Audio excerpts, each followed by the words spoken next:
Welcome to this episode of Locked In. In this episode, we're going to be doing my full real-time review of the RideFarr Carbon Gravel Bar. If you're looking for what is quoted as the world's lightest gravel bar, please stay tuned. So we're going to get out on the trail, and I'm going to talk about what I think about going carbon on your gravel bike with your handlebars. Let's get started.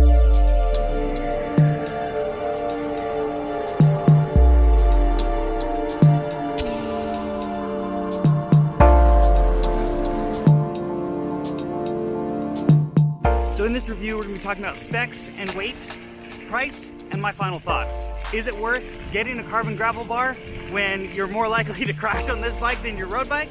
Let's find out.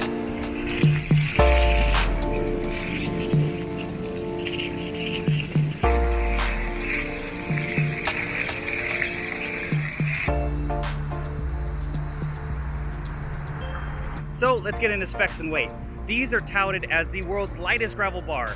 They are claimed at 180 grams in a size 44, which is a large size for RideFarr, and that's the size that I'm riding. Now on my scales, mine came in at 200 grams, which according to my research is still one of the lightest, if not the lightest bar out there in a size 44. Please comment below if you guys have found anything lighter. These are a 24-degree flare.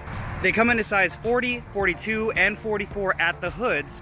But with the 24-degree flare, obviously that's going to make the drops even wider. Now mine came out to 592 millimeters, which is the claimed width, so that is a super wide difference between the tops and the bottom of the flare. They are a standard 31.8 bar.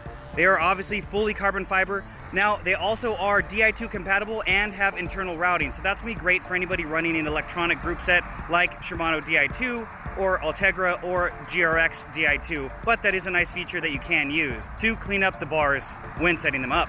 And as far as the reach and drop, these are a 80 millimeter reach and a 125 millimeter drop. Now onto price, these are retailed at $250, and you want to check in your area to see if there is any shipping or tax included, because this company is international, so there might be some shipping and tax involved on top of that, depending on where you live currently.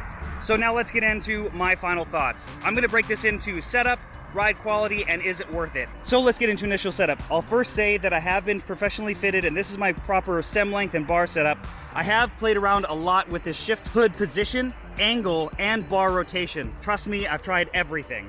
So it did take me a lot longer than normal to get this relationship between the hood being comfortable and the drop being comfortable, more so than most bars do in my experience. Doesn't mean it's bad, it just, for me and my hand position that I prefer, it was a little difficult. Eventually I did get it, and after that, there was a little bit of a dip here between the SRAM shifter to the bar. Now this may be better with Shimano, I don't know. I didn't get to test that, I don't have any Shimano bikes currently, but what I ended up doing was taking a little rubber piece that I got with some old SRAM shifters and actually put that kind of in between the transition, and that, if you look at it from the side, basically flattened it and fixed my problem, because I tended to have some slight hot spots right here, right on the base of my palm, and this seemed to solve that problem.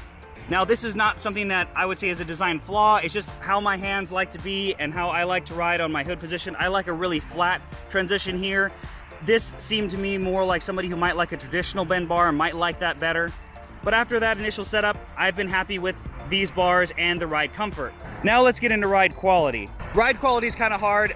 A lot of people say, oh, go carbon bar and you're gonna have a more pleasant riding experience because it's gonna dampen more of the road vibrations. Now I've ridden these bars honestly primarily in my full rigid setup on road with my 700x32C tires. Could I tell a massive difference between the cow chippers that were aluminum on here beforehand? I would say honestly it did help a little bit, but it wasn't some night and day thing that I noticed right out the gate. Now the extreme 24-degree flare is not going to be for everybody. It definitely does put your hands out pretty wide, but I didn't really mind it. But it is something to get used to if you're coming from a traditional drop or something with a more mild flare. These are definitely a very progressive and aggressive bar compared to most. Is this worth it for you? Now, if you're chasing the ultimate weight weenie gravel build and you're trying to make your one bike to rule them all, then yes, I think this is worth it for the overall weight, since your gravel bike is going to weigh more than your standard lightweight climbing bike.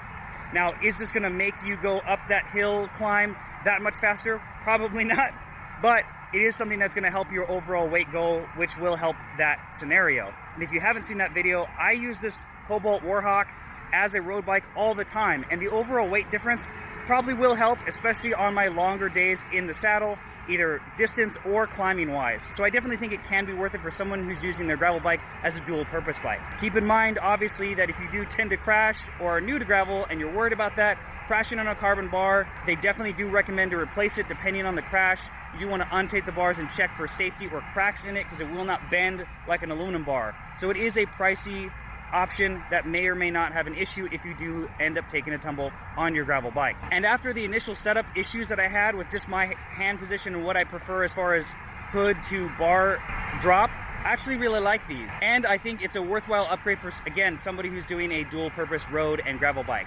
So I hope you guys like this video. If you guys have any comments, please make sure to comment below. You can follow me on Facebook and Instagram. Give this video a like. It really does help with the channel. And if you haven't subscribed already, you can hit that button below. And if you want to support the channel, because I am trying to do this full time, I do have a Pateron with a lot of cool different perks at different tier levels to offer for you guys. And lastly, thanks for watching another episode of Locked In. Let's get locked in today.